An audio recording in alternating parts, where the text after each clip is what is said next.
আসসালামু আলাইকুম। এক দেশের যুদ্ধ কিভাবে অন্য দেশের মানুষের রান্নাঘর বা যাতায়াতের খরচ বাড়িয়ে দেয় তা কি কখনো ভেবে দেখেছেন?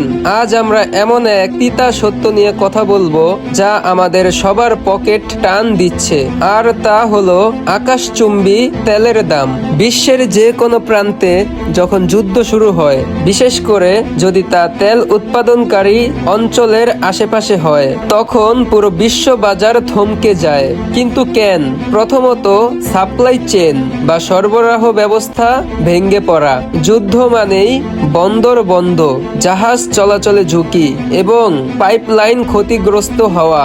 যখন বাজারে তেলের যোগান কমে যায়, তখন স্বাভাবিকভাবেই দাম বাড়তে শুরু করে। আপনার এলাকায় তেলের দাম বর্তমান কত, কিংবা এই দাম বৃদ্ধি আপনার জীবনে কেমন প্রভাব ফেলছে, কমেন্টে আমাদের জানান। ভিডিওটি ভালো লাগলে শেয়ার করতে ভুলবেন না। ধন্যবাদ।